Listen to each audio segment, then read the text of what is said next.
Yummy. All right, y'all. We back in the lab. We back in the studio. This is Coppers Low Podcast and YouTube show. Just Rob. It's just me. It's Thursday going into Friday, man. I had to check in with y'all real quick. I hope everybody's doing well, man. Topics for the night is going to be the final Women's History Month shout out.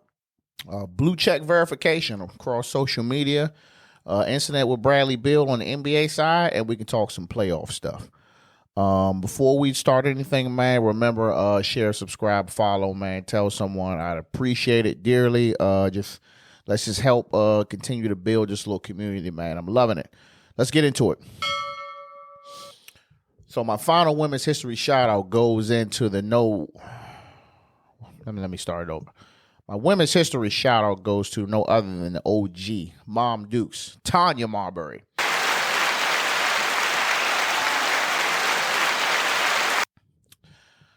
That is my mother. Strongest person I know.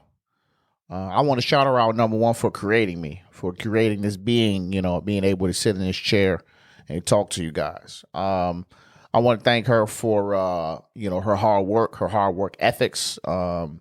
She don't even realize how much she taught me without teaching me. I'm a visual learner. I always watched her.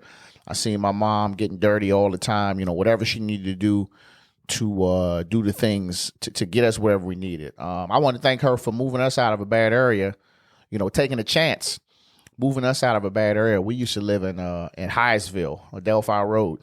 Back then, it was like a Spanish Harlem type of deal. So all brick apartments, all types of shit going. It wasn't really too bad, but it was bad enough that we moved.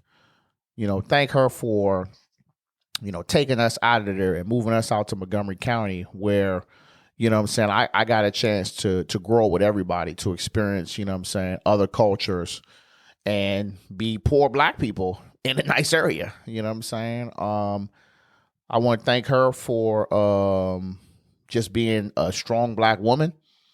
And I also want to thank her for being an excellent grandma. She is pro grandma. She'll pull up in a second for her grandbabies.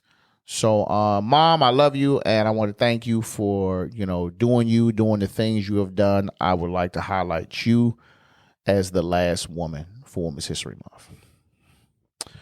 Okay, let's get into it. Blue check verification. What is it?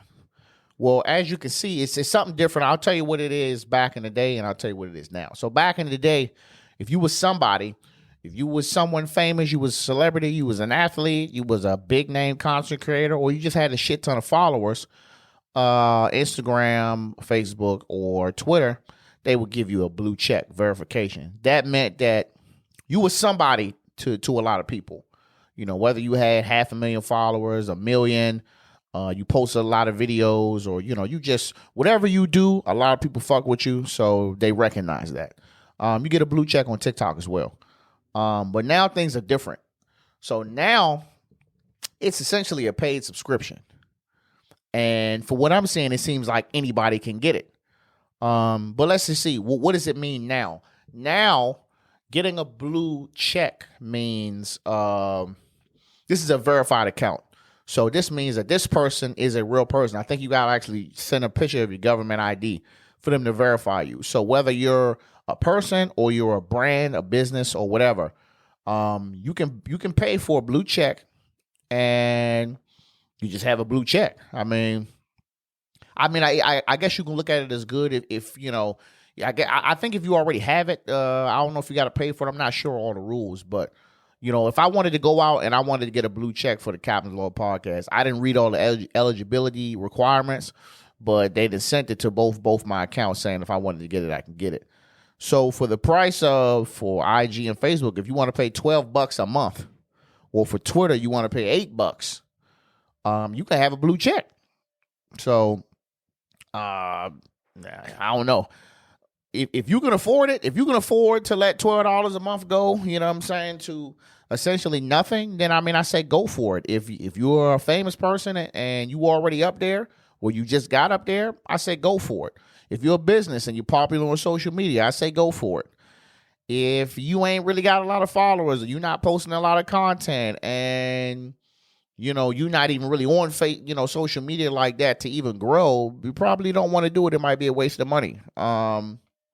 Even on Twitter, you can tweet a lot, but if you're just talking to yourself, you probably don't want to get it. Honestly, I look at it like this. Until people start creating pages of you, I'll give you the example. So one of my favorite rappers, Larry June, you know what I'm saying? Album dropping tomorrow, great debate. If I go type in Larry June on Instagram, and it'll be his page, and then it'll be a bunch of other pages, Larry June fan page, or Larry June cameraman, or Larry June or Midnight Organic, or whatever like that. When you get to that point where you've got other pages being created that's showing your stuff, again, and if you can fade the $12 a month, I think you should go ahead and get it. You know what I'm saying? But if you were nobody, just be nobody until you're somebody. You know what I mean? Now, big question is, am I getting it? No. Not right now. I'm still building a community. And when the community gets to the point where they're oozing out of the seams of the house I done built, then I may go ahead and get it. But it serves no purpose. Do you think is this? If you see somebody's page that you don't know, you never seen them before, and they got a little bit of followers. I don't know what a little bit is. I'm just going to say less than 1,000. They got less than 1,000 followers in their verified page. Is that going to make you more or less want to follow them or unfollow them? Or is whatever content they're creating more important? I just want to know what's more important, the blue check or your content.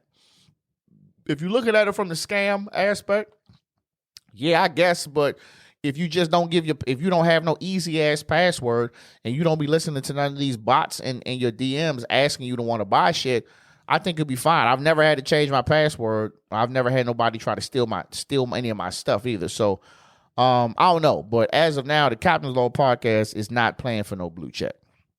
Let's move on. Let's move on to the NBA, man. Specifically, Bradley Beal, my man. Brad Beal, one of my favorite players in the league. Played for the Washington Wizards, the home team. You know what I'm saying? It's under police investigation for simple battery because of some shit that I spoke about a while ago. Sports betting. They was playing Orlando. They was in Orlando. They lost, and they was leaving the stadium. Going through the hallway, and one of the fans was like, "Hey, Brad Beal, you made me lose $1,300. You fuck." Brad Beal is just like, all right, I had enough of this. So he turns around, he goes back to the fan. The fan's buddy tries to step in the way to kind of calm it, smacks his hand, and then he smacks the guy's hat off his head. So I guess he just struck him in his head a little bit, struck him. And he just let it be known, like, bro, I don't give a shit about your sports betting. Like, that's not why I play the game. Bro, I said this when I mentioned this about Kyrie. I said, this will not be the first, and it will not be the last time. Y'all not about to be sitting in these stands and heckling players because y'all lost money. Bro, what the fuck? Like, it's bad enough you got load management going on, but y'all really out here putting money on players. I was watching the game last night, and it was the Mavs. I forgot who they was playing. But it was even then, it was fans heckling Kyrie. I don't know what it was for, but, let's just throw sports betting in there. You know what I'm saying? Nah, it probably wasn't because the game had just started. But, like, bro, y'all, like, not only you disrupting the game, you know what I'm saying? Now the mindset of the players is down the drain because it's bad enough, you know what I'm saying? It's a job. They play, they get paid money. And now people betting on them. You're really killing the experience. You're killing the experience for somebody from me who I may want to take my child, you know what I'm saying, to the game, may want to pay for them expensive seats. And next thing you know, you over here heckling because you lost $5. And now, the player that me and my child want to see, you know what I'm saying? Now he off his game because you fucking him up because he got to hear about this shit from a different player every game. Bro, I don't know. Like, I don't know what can be done. I don't think there is anything that can be done. I just think you just got to keep making examples, and you got to move quick and swiftly and get these motherfuckers off the court. So, what are they going to do with Brad? I don't know. They may have to, give him a little 1-game suspension or some shit like that. Whatever. It is what it is, man. I'm with him. You know what I'm saying? I don't think he did nothing wrong. I just think as a grown man, and outside of sports, as a grown man, you don't go talking no sideways shit. And then when they approach you, you want to apologize. Nah, just don't say it, bro. What y'all think? Are we with Brad Beal or not? I'm with him. I'm with him regardless. Let's move on. Last subject, man, just talking playoffs. Playoffs start on April 11th, and the Sacramento goddamn Kings are going to the playoffs after 16 years.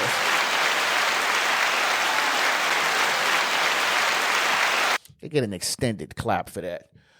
Sacramento ain't been to the playoffs since 2006, and they are going in as the number 3 seed to play against the number 6 Golden State Warriors. Now, I don't know if these numbers are going to change, but I know they ain't in no play-in.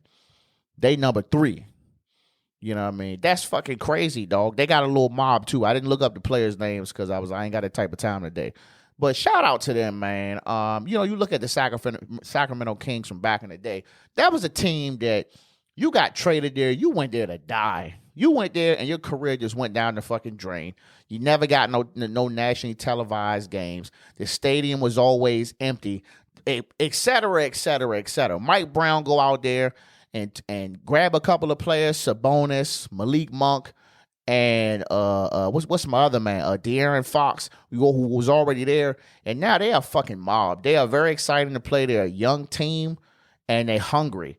And I don't know if they're going to be Golden State, but I'm still happy that they get to go to the playoffs. I like to see different teams, man. I'm just waiting for whenever the Wizards want to get off their ass, you know what I'm saying, and make the playoffs and maybe go deep in the playoffs. But, I mean, who knows? I don't know. I just wanted to highlight that, man. I think that's cool, man. Another thing I wanted to highlight Caitlin Clark, women's college basketball, plays for Iowa, and she is a fucking dog. Her stats are crazy. She had like a triple-double the other night, fucking 40 points. I don't think anybody in college fucking basketball history has scored that many points. She puts her team on her fucking back. She's shooting that bitch from the logo. She's shooting it from the goddamn parking lot, and it's a bucket. And she don't talk shit, and she just play. Just had to throw that in there, man. So check her out, man. They still in it. Just check that shit out. But that's all I got, y'all. Good night. Captain out.